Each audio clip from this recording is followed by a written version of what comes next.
Wow, wow, wow. Hey everyone, and welcome to another developer update. I'm HiGPS, and welcome to this developer update that I just said.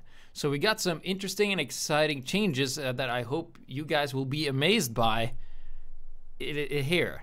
So let's get into it. So first of all, we had a video that did quite all right. It was just a teaser for a different balance mod, which was Overwatch balance principles brought into Team Fortress 2. That is a project I said I would work on in my vacation, and I did, but I didn't complete it, and then I went on holiday because I needed a break, needed to go somewhere else during the holidays, and now I've done that. Now I'm back. I'm also working, and now I'm working out the schedule and the sleeping and all that stuff, getting things back in track. Also, producing this video is part of that. So that will not happen this month, but it will happen in January when I have done the last bit of polish because I want it to be as perfect as I can get it. So there will be announcements on that in Discord and Steam group. So if you are in-game most on Steam, I highly recommend doing the Steam group for sure because you will see the announcement pop up if you happen to be online during that time. Now, let's move on to the balance changes that has happened since November. There hasn't been that many, but there has been a few, and they're quite interesting. So we'll start with the least interesting one. The Liberty Launcher for the Soldier used to have a 20% slower reload time, but that turned out to be a bit too excessive, so I have put it down to 15 instead, and now the weapon feels a lot better. I still have to play with it for a while. It did take a couple of months for me to reach the decision that 20% was too harsh, and now we have to keep going with 15%, and we'll see if that works. And if not, we'll have to find another solution. But that's what we do. We solve problems. Another thing that I forgot to mention, I was supposed to mention before this, is that we now have a US server. So in case you are unaware, if you go to the balance mod page here on higigps.no, you have the IP for the US server there. Now, like all community servers in Team Fortress 2, it requires people to play on it for people to play on it. However, there are bots on most of the maps, and if the server's a bit laggy or choppy, it's because it's been on one map for way too long and hasn't been changed. So just use rock the vote, type RTV in chat, and you can change the map to whatever you like, and then you can play properly. So it's a good way to just test the weapons and get a feel for yourself if you just want to try it for a couple of minutes. But I highly recommend bringing all of your friends and fill the server and do that without me having to do it all the time. But let's be real, that's never going to happen. So with that and the Liberty Launcher taken care of, we also had, so far we've had 2 weapons that have been suggested and designed by other TF2 personalities, and in both cases, the suggestions have been absolutely awful. The first was, of course, the original, which was supposed to be this Quake gun from Quake put into TF2. The problem is that TF2 isn't Quake, so it sucks in the fact that it feels weird and it has way too many convoluted stats. It's just like a list of things. It's like it's this, but this, but this, but this, and it just never felt right. So I said, screw it, you can use the regular original like Valve had intended, which there was a pretty good reason for. It is why it is. And then the second one was suggested by a heavy main, and he was like, yeah, Valve, come on, give us a shotgun that acts like this. And then I talked to the guy and I said, why don't you describe the gun to me, describe to me how it works, and I'll make it. And then I did that, and basically it was a shotgun that would beat the minigun in close range. So if I were the minigun and this were the shotgun and we start shooting at the exact same time at point blank, the shotgun would win, barely. However, the problem with this is that the heavy has a specific set of function times of which he works, and a shotgun that can out DPS a minigun close range to keep it balanced and still do what it's supposed to do fucking screws with everything. So it would one-shot 125 HP classes, which is bullshit, because there's no way to tell the difference of the shotgun just because he's a heavy. And it just felt weird. It was awfully balanced with what I had to do, and it was just like super high damage in the start and low reload times and stuff later. But that didn't matter because the guy always died before you got to the downside. So that has been added and removed, and you didn't miss much. to say that. It was just an awful design choice. Now, let's move on to some of probably the most interesting part of this update, which is the engineer has gotten a bit of a change here. So let's see. So now all teleporters, regardless of wrench, now costs 25, which is half, and only 100 to upgrade. So basically, the teleporter stats that you got from the Eureka effect now applies to all wrenches. That is the stat of reduced cost and reduced upgrade cost. And the reason for this is that because of the Eureka effect, which has also gotten a rework, and I'll get to that in a little bit. So the deal with the Eureka effect is that if you didn't own the Eureka effect, you were at a huge disadvantage for the engineer. You would actually lose way more time, because engineers' economy is basically time spent in a place spending your metal. That is the engineer economy. That is what you do. That is why engineer is strong. You stay in one spot for 20 seconds, you bunker down, and then you hold that spot, and then people have to break it. However, you would save a lot of metal because you basically half your teleporter upgrade. So compared to an engineer who used only the Eureka effect out of spawn and then never again, you would be at a huge disadvantage.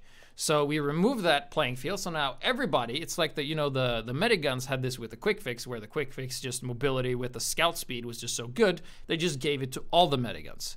So now the Eureka effect teleporter cost is just so good and so vital for the engineer, it has been moved to the other wrenches. So let's see what I have done with the Eureka effect now that all engineers have this teleporter thing.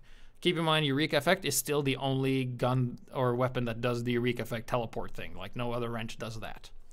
So what I decided to do was to make the auto build speed for teleporters faster. And I did that by 50% originally. However, it didn't say so in the attribute, but the attribute also affected the dispenser. Now, the dispenser is a really underrated building and isn't being built enough, but it has a huge impact on your team's health economy, as well as where they can hold and stuff and just spam ammo. So since it affects both buildings, I decided to half it to make it 25%. So now the stats for the Eureka effect is the same as before. It's just that dispensers and teleporters build 25% faster on their own. Now, this 25% faster basically means that if you let it build by itself, it will build faster than any other wrench if left unsupervised. However, if you're hitting it with the Eureka effect and another engineer is building at the exact same timing, hitting it with the regular wrench or the Jag or whatever, any wrench that isn't the Eureka effect, the other wrench will complete before that. So any attention or time spent on the dispenser will actually make it build faster than on its own. However, the main problem with the Eureka effect that was in before I so gloriously fixed it was that the effects of the Eureka effect, the effect of less cost, stayed with the building after switching wrench. With this set, it's currently not the case. So that means if you go out and you build a dispenser, you run back into spawn, you switch wrench away from the Eureka effect, the building auto speed is going to slow down to normal. And this is balanced. However, I do feel that with the faster teleportation build speed, it is going to matter the most on 5 CP, where getting teleporters and dispensers is hard enough as it is, and it should give engineer the leeway he needs to do so. So that is definitely a change that I think is going to be pretty impactful for engineer as a whole, both for the Eureka effect and the passive for all stuff, because teleporters don't get enough love. Now up is just 2 more changes, and that one would be the Bushwhacker has gotten a nerf, because I'm a sniper main and I use the Bushwhacker. And on the way back home from my parents, I thought about it and I was like, man, Girardi Bushwhacker is ridiculously good. So let's do something about that. So I have removed the damage vulnerability because it didn't matter. Because in the situations and the timing and positioning of players, as a sniper with only 125 HP, there was only certain things that would one-shot you. And at most ranges, the 20% additional damage wouldn't matter, because you would die if you didn't, even if you used any other unlock that didn't give you damage vulnerability. So you would have died anyway. And it was only while it was active, so it was very easy to just circumvent any damage by just switching weapons right before it hit you. So at the highest level, it didn't matter, and at the lowest level, it also didn't really matter or have any impact. Because as a sniper, you could basically throw Girardi at a pyro that is running towards you with the flamethrower and one-shot him. Easy. And snipers can already one-shot from pretty far away, and he doesn't need a one-shot tool that is so easy and forgiving to use close range. So what we did with that, we decided, since it's such a powerful weapon along with Girardi, and it kind of outshines the Kukri and the Shahanshah, I decided to do the following, which was to give it slower deploy time, which means it takes longer to equip before you can hit people, and then I added only a 10% slower swing speed to give it a bit of weight.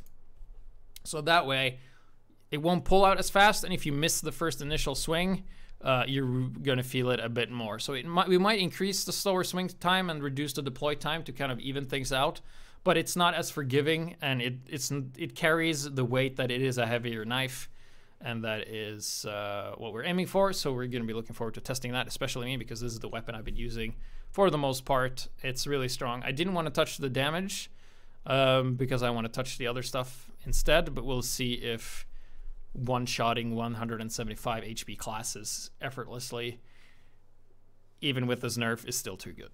So lastly, we have the Shahanshah, which has basically just gotten a 5% buff and nerf. So this used to be 25, and now it is 30%.